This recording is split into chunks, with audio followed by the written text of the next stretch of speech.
This is my graphic inserting. Lisa Canning, fabulous mom of everything.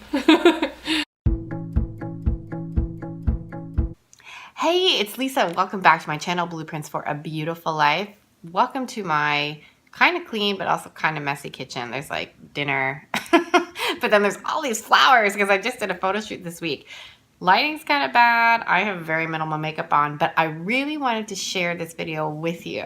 A couple months ago, I did this really fun collaboration with Rachel over at Rachhloves Life and Rachhloves. We transformed her daughter and her son's room. I've already shared her daughter's room, and you can take a look at that transformation in the cards. But I never shared with you guys her son's room, and I can't believe it. So I really wanted to make sure that you guys got to see what we did there together. She is such a delight, this Rachel. Oh my word. And I just had so much fun spending time with her, and I think you guys are going to really like this video. Let me know what you think in the comments below. We had so much fun making it. So let's talk about Luke first. So Luke is, how old's Luke again? When? He's like oh my gosh, 16 months? Oh, 16 months, and he's so cute. Okay, so let's talk about Luke's room. What was the biggest problem before we did the makeover in Luke's room? Well, the most glaring problem was the lack of glare, in that there was no light in the space. Oh my gosh, when we went in there and there's this like one little bulb with like a fan, and we're like, well, this isn't enough. So that was one of the big areas of something that I wanted to change. I wanted it to feel a lot more bright when I wanted it to be bright, because I want the room to feel dark and cozy as like a little nursery, but I also want there to be light when I want to read stories. I want to have a little nook area, and I wanted it to feel like a little kid's room, and it felt like, here's a functional piece and here's another functional piece. The end. So I wanted it to feel like a cohesive room.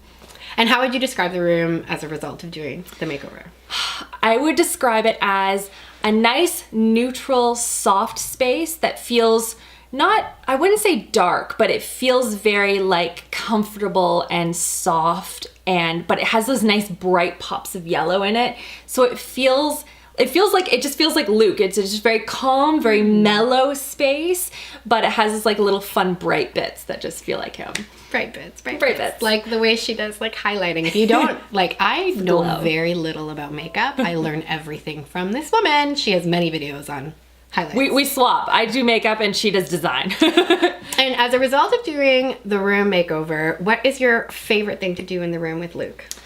Oh my goodness. I would say one of my favorite things is we like to read stories before bed. That's like one of our go-tos. It's like a nice little routine, but he loves to go over to the little bookshelf that we put together and pick out the books that he wants, and he brings them over, and we read our stories, and it's so much fun to have that space and have the nice little like reading nook area to kind of hang out and just spend some time together. And Julia will come in and we'll all read stories together, but it's like a nice little space, and I'm so excited about it. And this is what happens when you design a space intentionally. It can create behavior. And so like reading stories or cuddling or play games or what have you, these are the kinds of experiences we can share with our kids, and designing the room with the intention of these specific activities is so important. So Rachel, what has two completed spaces, so nicely decorated and all done, what has it done for you as a mom?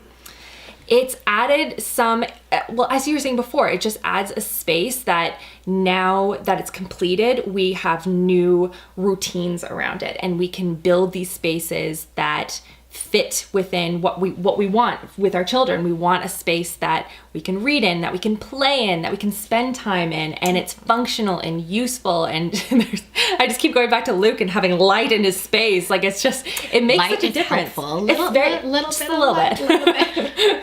But yeah, they're just nice and cohesive rooms, and they just feel inviting, and I don't feel like they're just a frustrating experience for me, because interior decorating and design it's not my forte. It's not something that comes naturally to me. And so seeing those spaces all come together, it just feels inviting. Like, I want to be in that space more. I want to like just do more activities and fun things in those spaces, and it's exciting to see that.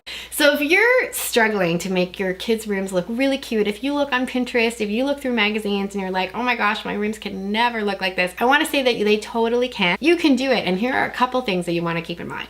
Number one is think about your child's personality. So for example, tell me like one thing we really kept in mind, I guess for both kids, but Julia loves to read. So doing that reading nook was really important. And with Luke, who loves to read, having shelves in his like reach, like not too high. Yeah, pick them up and like do whatever he needs to do with them and bring them over and like play with them. Yeah. So keep in mind their interests and personalities and make sure that there's something in the room that's going to reflect that interest or personality. Step number 2 is to then think about a color scheme. And color scheme is like super fun and really like same like think of makeup. How do you do a color scheme on your face? Oh my goodness. Usually I'll like swatch things on my hand until I find like a palette that I want to work with, and then it's just sort of like playing and like putting them on and using depth and color and light and dark to find the balance. Gosh, your nails are so pretty. Oh, thanks. I never wear nail polish. Like I You have the bold lip though. I do have. Yeah. So very similar to makeup. You're basically just telling a cohesive story through color. And what I would suggest you do is just stick to specific colors. So in Julia's room, we stuck to a palette of purples, pinks, and whites. And then in Luke's room, we stuck with sort of a teal, a navy blue, and a pop of yellow for an exciting pop.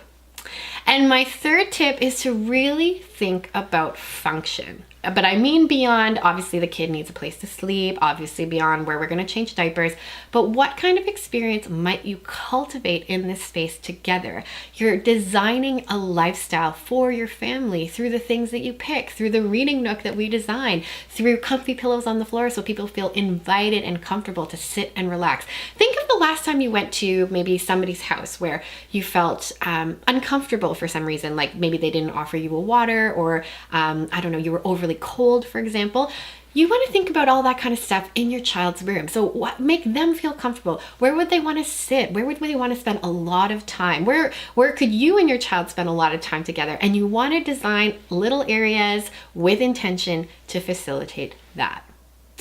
If you like this video, I would love for you to give it a thumbs up and to hit the subscribe button and go check out this lovely gal's channel. Thanks so much for watching, and cheers to designing your beautiful life.